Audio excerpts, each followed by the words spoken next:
right, good morning, everybody. It's good to see you. Can you believe it's November already? I mean, I'm thankful for it because of the extra hour of sleep, which is needed every day of the year, but at least I get it once. But this year has just flown by. If you don't know what's happening today, I mean, we're already at the point where we are finishing the book of Daniel together today. That's crazy. Time has flown this year. It's made me think, like, time itself, it seems to go by super fast. Time is fleeting. It's going by so quickly, and we take so much for granted. And here's just a quick story I want to share with you. Now, I have two daughters. This year, my oldest turned 4, and my youngest turned 2. But there was a time when I was a youth pastor at another church, and we had just had my oldest daughter when she was just a baby. And she stayed with me. So even when I was working, I would bring her to the church. She would be with me. And so there were these times where I would have meetings with the board or times for ministry, and we would go into the conference room, and I would have my daughter, Cara, my oldest, and I would set her on the table in front of me, and I would put my arms around her like I was the bassinet, and she would just be sleeping in my arms as I conducted a meeting. And she would sleep through the whole thing, and she'd just be there in my arms. And I don't really know the day that it happened, but there was a moment when it was the last time that she did that. And I sort of took it for granted. I didn't actively pursue those moments because they just happened naturally. And then one day, they didn't. And time happened, and I look back both in sadness of those days are over, but also look at what else is ahead. Everything that she's learning, and she's talking and understanding how to add and subtract and doing all kinds of things that are just wonderful to see her grow and learn and become this person. But at the same time, I look back a little bit and just go, I remember those days when I just held you and he fell asleep in my arms. And to be honest, I feel a little bit that way with the ending of the book of Daniel. Like, this is one of my favorite books of the Bible. I love going through it. I was so excited to be able to share this book with you and go through it with you. And in one sense, today I'm a little sad that it's going to be over after today, but I'm also excited that I get to come back and go through other things with you. And all of God's word is exciting. And so there's a bit of a passage of something new is happening. And we never seem to know when those fleeting moments are going to end. And that's true of what Daniel is speaking about. Daniel is a prophetic book. It's telling us about the time of the end. And that's no different than what we're going to hear from today in Daniel chapter 12. It is literally talking about the last days. It's the prediction that is filled through Daniel chapter 12. And it so echoes the words of Jesus in that no one knows the day or the hour. As he speaks in Matthew 24 and Luke 21 and Mark 13, no one knows the day or the hour. So what do you do with the time you have? And it's so reminds me of those days with my daughter of, gosh, I never knew when those days were going to end. So I had to soak up as much of that time with her as possible and be the best I could be for that situation as a dad to her. And as followers of Jesus, we need to be the best we can be in the time that we have of this age, because we don't know the day or the hour when the next stage begins in the prophetic timeline. So today we're going to finish Daniel. And so before we do, let's sort of get a glimpse of the big picture of what we've talked about thus far so that we're all on the same page when we get to Daniel chapter 12. I'll make it real fast. So in the first chapter, you see Daniel refusing the meat from the king's table. Basically, Daniel says to Nebuchadnezzar and to all of Babylon and the guards of Babylon, I will not consume what is unclean. There's so much we can learn from that just in our own daily lives. Following Daniel's example. Even though the world was offering him all of the pleasures and the king was giving him the choicest meat from his table, Daniel said, I won't consume what is unclean, because He doesn't worship the world, and he doesn't fall for its philosophies. He will only consume what is clean. And so he leaves the choice meat for vegetables. In the second chapter, Daniel, he helps Nebuchadnezzar understand a dream. He has a vision of a statue made of different metals, a head of gold, chest and arms of silver, a torso of bronze, and legs of iron, with feet mixed with iron and clay with the 10 toes.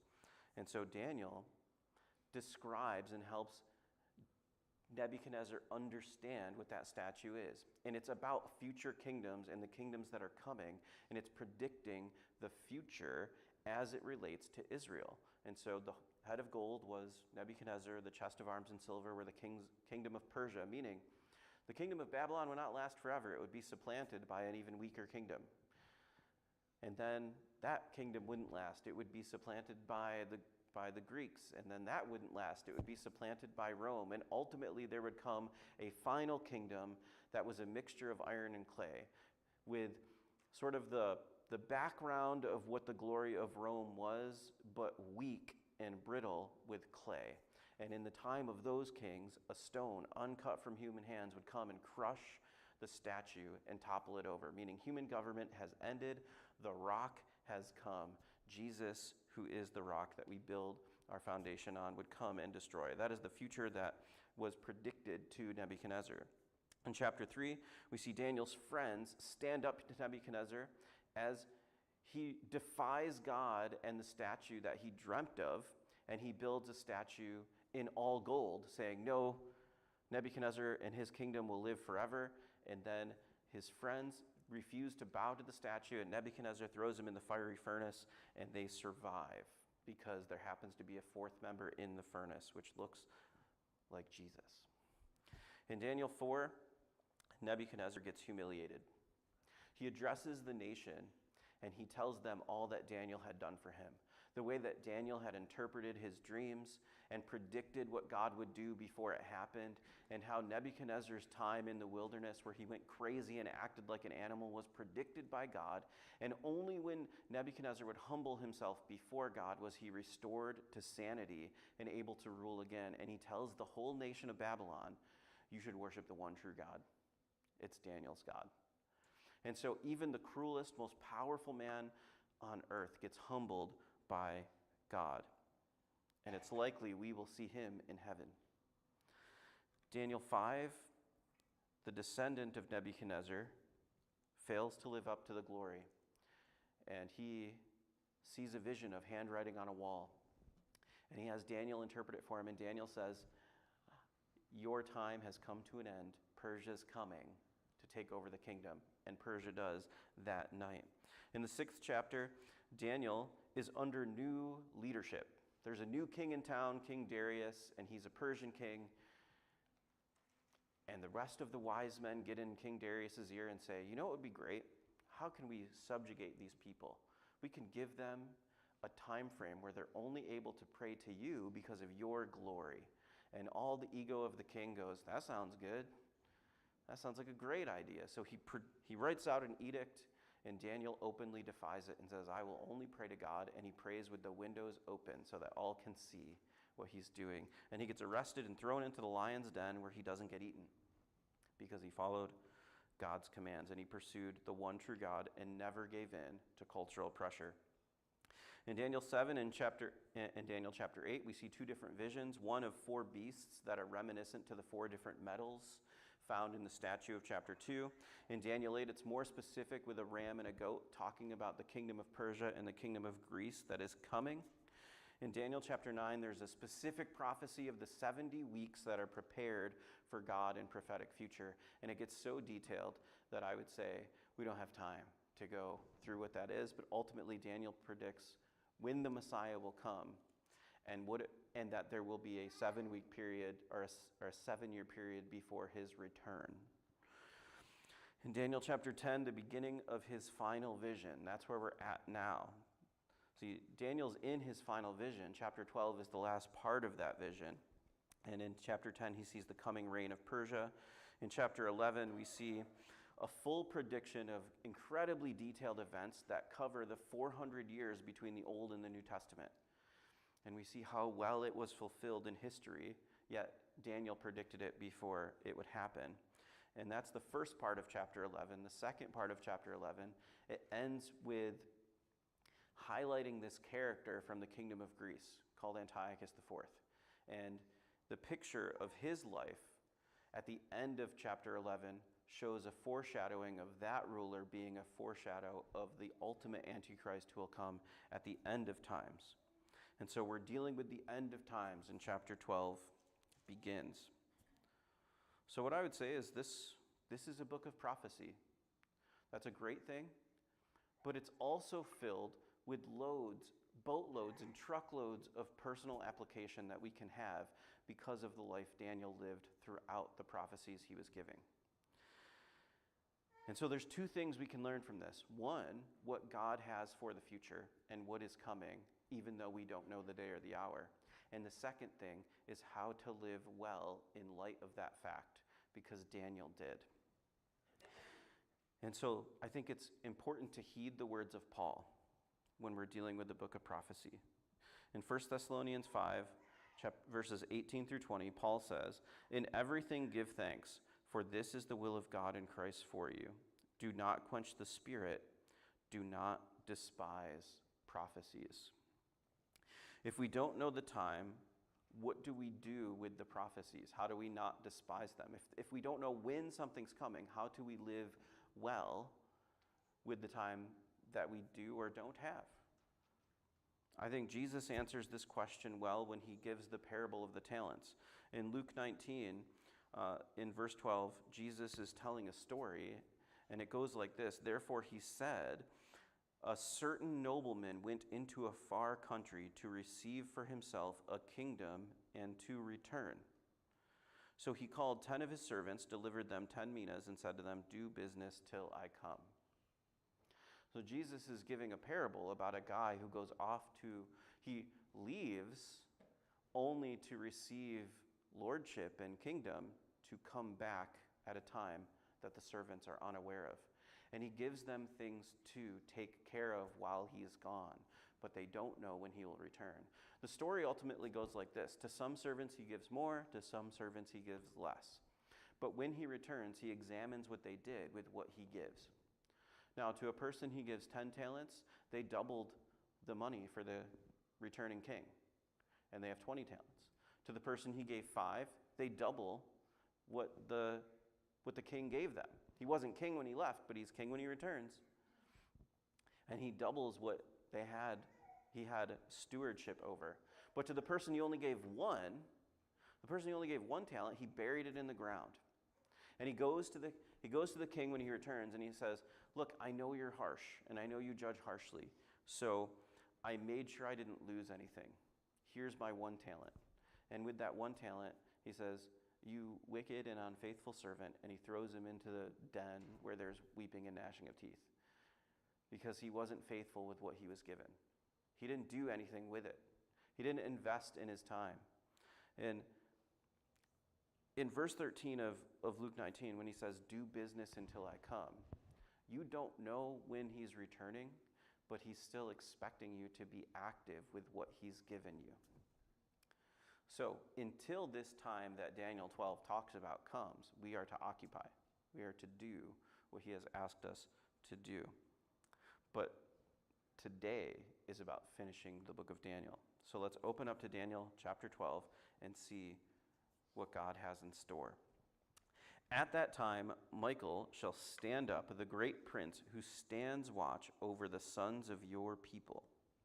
There shall be a time of trouble, such as never was since there was a nation, even to that time. And at that time your people shall be delivered, everyone who is found written in the book." So it starts out with these couple of verses, basically Daniel saying, there is coming a time in the future that is unlike any other. The trial and tribulation that you are expecting is unlike any other.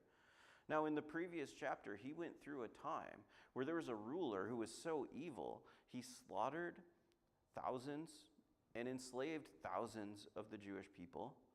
He slaughtered a pig on their altar and defiled the temple of God, erected a statue of Zeus in the holy place, and forced them to eat parts of the slaughtered pig on the altar. I mean, he defiled everything in the Levitical law and ruled over them with an iron fist.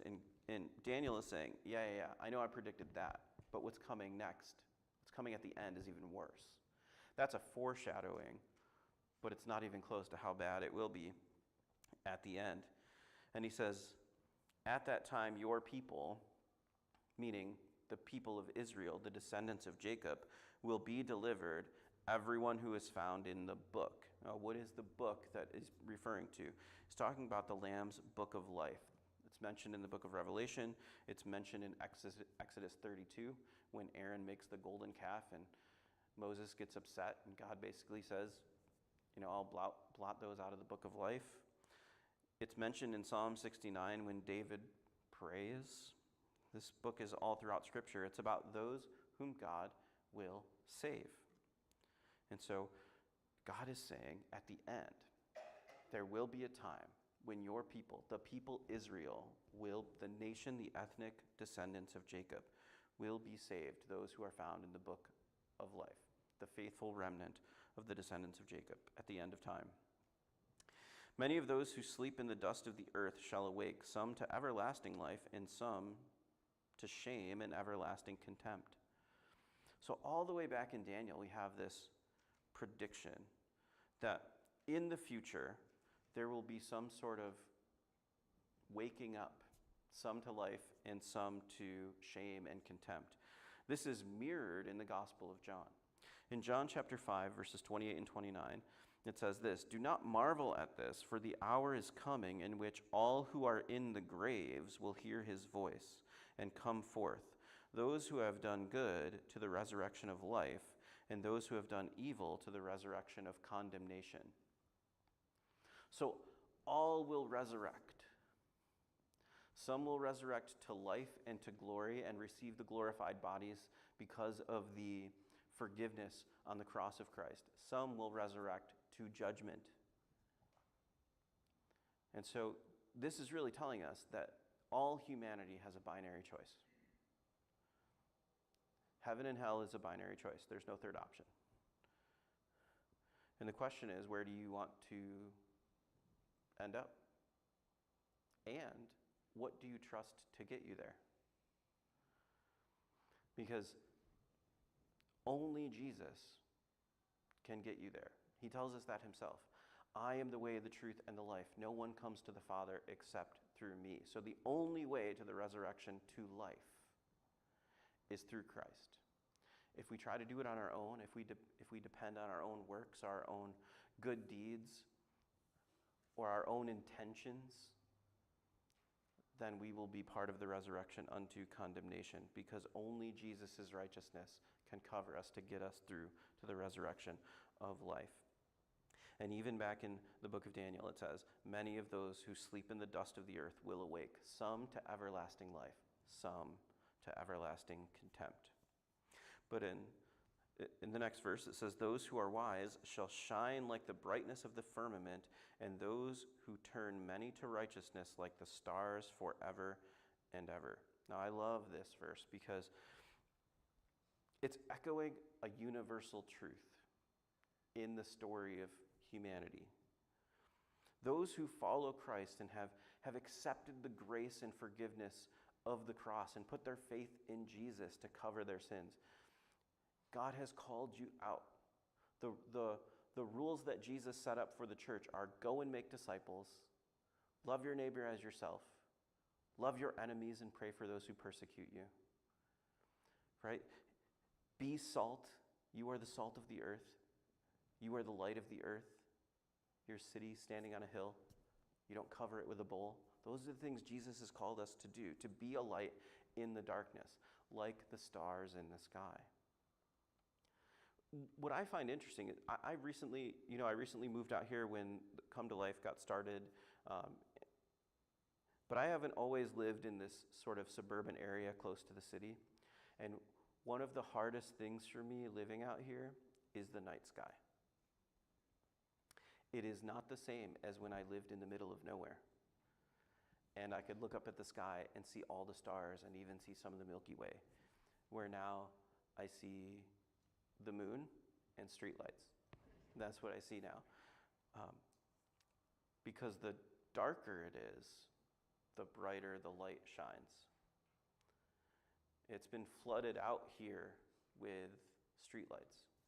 Well, wouldn't it be kind of nice if the church grew to a point where the darkness was flooded with the light? However, we're called, regardless of how dark it is, to shine brighter. If the world gets darker and the culture gets darker and our communities get darker, we should be that much easier to see in light of that. Like the stars in the night sky, be a light in the darkness. Verse 4, but you, Daniel, shut up the words and seal the book until the time of the end. Many shall run to and fro, and knowledge shall increase. This is really speaking of prophetic knowledge. This is really interesting. Daniel is told by this heavenly being, Daniel, seal up this book until the time has come. And in light of that sentence, it says, many shall run to and fro, and knowledge shall increase. Now, some have separated the knowledge shall increase from the context of the verse, which doesn't make sense. And they say, oh, like we're in the information age, so it must be the time of the end. Like there's much more information available to ever. Sure, that's true. There is more information available than ever, but that's not what it's talking about. It's connected to the beginning. Shut up the words and seal the book of prophecy, and then towards the end, knowledge shall increase. Knowledge of what? The prophetic. The things that didn't make sense in the book of Daniel and Ezekiel and Isaiah and things that you can look at it and go, how is God going to do that? I mean, when Isaiah wrote that the nation of Israel will be reborn in a single day in chapter 66, they're like, that doesn't make any sense. When Isaiah wrote it, they were a nation, and then when they returned from Persia, they weren't a sovereign nation. They were still under the reign of Persia. None of this makes sense until, of course, 1948, where they were reborn into a nation in a single day. And so the sealing the book until the things start to make sense, and then an increase of knowledge of the prophetic will start to come.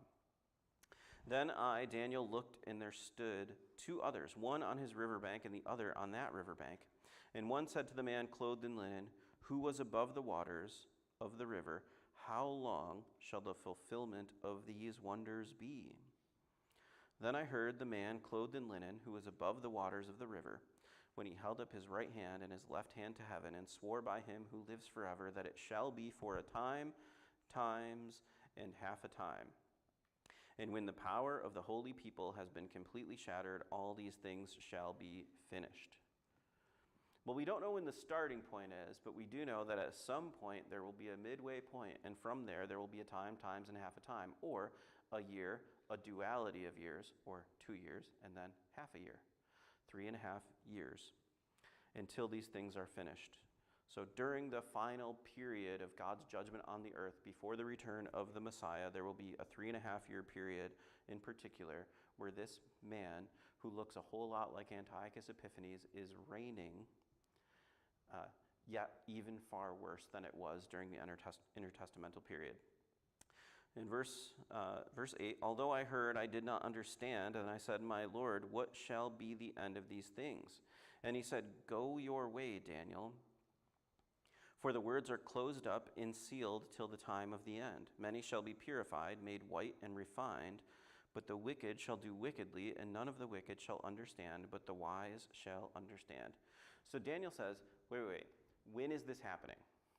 All right, you showed me this vision. I understand that there's this future kingdom that's coming. It's going to be led by this character that you've shown me, or a version of this character that you've shown me, but he'll be far worse.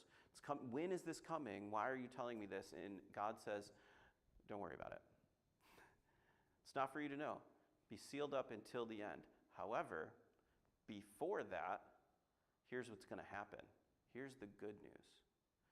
Because the end is, this judgment of God seems dreary, but here's the good news. Before that comes, Many shall be purified, made white, and refined. But the wicked will do wickedly, and none of the wicked shall understand, but the wise shall understand. So before we get to this final judgment, before we get to the time of the end, there will be this group that gets made purified and made white. Well, interestingly, in Revelation chapters 2 and 3, Jesus writes letters to the churches. And a common theme when he talks to the churches for those individuals who persevere within the church will be clothed in white and purified. So this to me seems to be an indication to Daniel, who has already predicted the coming of the Messiah in Daniel 9 when he dealt with the first 69 weeks of the 70 weeks. And then there's the 7-year period and then the return of that Messiah. So he's saying after that time frame, there is this purification. The church happens. Many will be purified, many will be refined and put in white garments. The church comes. The age of grace exists before the time of the end. That's the time we're in. The age of grace, the time that's covered by the cross. And when it says occupy till he comes, that's the message we have to occupy with until he comes. That's the message we invest in to produce a larger kingdom for Jesus to reign over. That's what we do to occupy till he comes. If we want to do business until he comes, that business is to spread the gospel, to go and make disciples of all nations. That's the job that we have at hand. So that good news before the time of the end is that many who will be purified, the church will grow. And from that time, the daily sacrifice is taken away, and the abomination of desolation is set up. There shall be 1,290 days. Blessed is he who waits. It comes to the 1,335 days. Now, if that statement didn't confuse you, good for you. I don't understand you, but it's interesting. Now, we did get a little bit of some insight. There's this thing called the abomination of desolation that happens. That happens at the midway point of this last 7 years of God's judgment. From that point forward is the last 3.5 years. So we got a little insight there. That's the time times and half a time, sure. But then it says, blessed is he who waits and comes to the 1,390 days. And then comes to blessed is he who waits and comes to the 1,335 days. So you got 1,290 days, 1,335 days. There's a 45-day difference there. What's that about? And that's not all that's confusing. Are you ready? Because I'm going to make it worse. In Revelation chapter 12, in verse 6, it says, then the woman fled into the wilderness where she has a place prepared by God, that they should feed her there 1,260 days. And that's talking about after the abomination of desolation occurs and the children of Israel, the descendants of Jacob, go flee into the wilderness and they're taken care of by God for 3.5 years, for 1,260 days. But Daniel says there's 1,290 days, there's a 30-day difference there, and then ultimately a 75-day difference, or it added 45 days to the 1,290 days for the 1,335 days. And then, of course, you want it worse? Here it comes. Revelation 11 has two different moments where it talks about the court of the Gentiles in verse 40. In Revelation 11, it has the court of the Gentiles being tread underfoot for 42 months, and the two witnesses prophesying for 1,260 days. So now you've got 42 months, two different versions of 1,260 days, 1,209 days, and 1,335 days. All right, and then in Revelation 13, it says that there will be 42 months for basically the Antichrist will be given a mouth speaking blasphemies and authority to continue. So all in all, you have 42 months and then another 42 months, or 3.5 years. You have 1,260 days and then another 1,260 days, or you have 1,290 days and then 1,335 days, and somehow it all makes sense. So are you with me? Do you get it? I don't need to explain any of that, right? You get it? What does it all mean?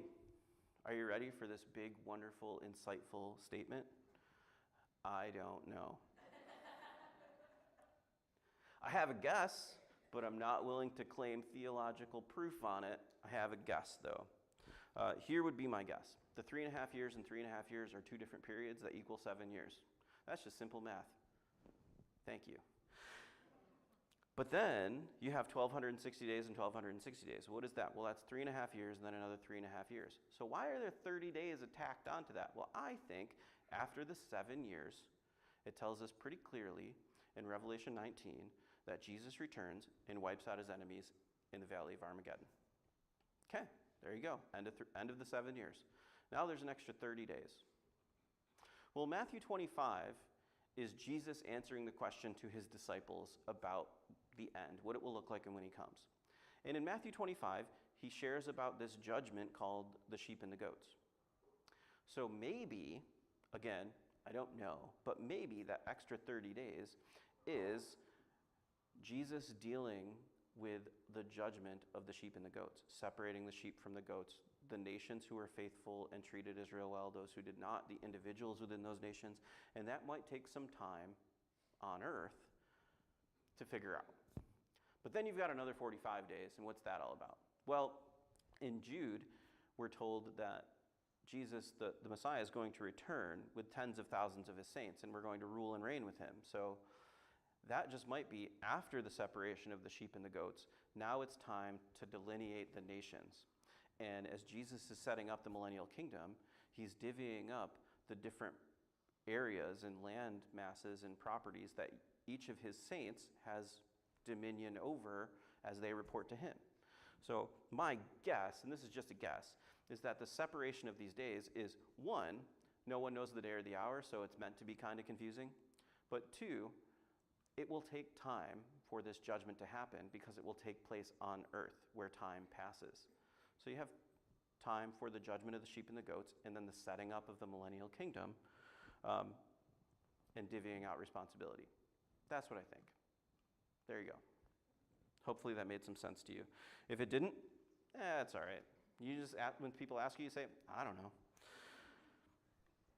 And here's how Daniel chapter 12 ends. After all of that, after all of this information about coming kingdoms and ultimately the end and the way different rulers will handle their interactions with Israel and the world, all of that, and Daniel's question about what does this mean? When is this going to happen? And the angel is telling him, just don't worry about it. Shut the book up. It's sealed until the end. This is the final words to Daniel. But you go your way till the end, for you shall rest and will arise to your inheritance at the end of days. So what Daniel is told is you go about your business. Occupy till he comes. And because of who you are, Daniel, and because of your faith in God, you're part of that group that gets inherited the eternal life. You're part of that group that gets resurrected unto life at the end of days. So occupy till he comes. And the way that it's written to Daniel is not the way it's written in the Gospels. When it's written in the Gospels and Jesus is sharing that story, he says, occupy till he comes. He's giving a direction to people who haven't lived it out yet. But when it's given to Daniel, it says, go your way. Do what you've been doing. Why? Because occupy till he comes is exactly what Daniel has been doing. Daniel is the example that we should follow. Daniel refused to consume what is unclean at the expense of his own life. Are we willing to be uncomfortable not to participate with what is unclean in the world? Daniel's the example we should follow. Daniel openly proclaimed the truth when it was unpopular at the expense of his own life. Are we willing to be uncomfortable and share the truth when it's unpopular? That's the question. Daniel openly prayed and worshiped God when it was forbidden regardless of what the circumstances and outcome would be. It didn't matter the cost.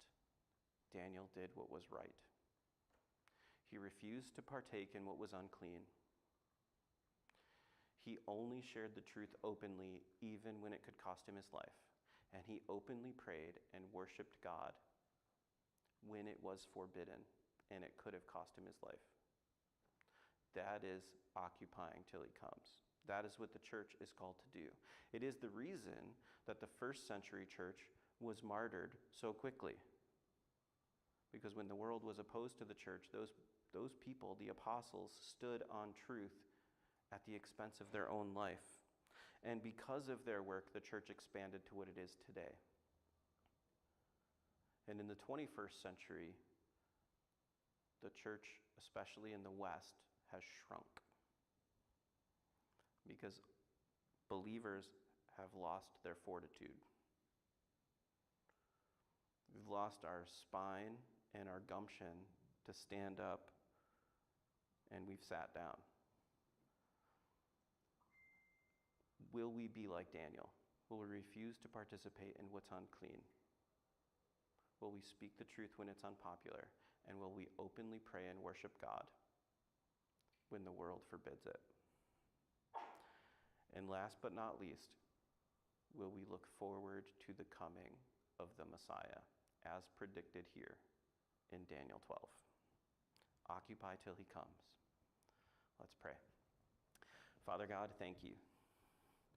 Thank you for your word of truth. Thank you for giving us the truth in the person of Jesus Christ. Thank you for the sacrifice that covers our sin. I pray that we have the faith to come to you to cover our sin and to receive that grace, but also be emboldened by it to speak truth in a world of darkness, to shine brighter when the culture is darker, to be loving in a time of hate. Help us to occupy till you come and to look forward to that day. In Jesus' name I pray.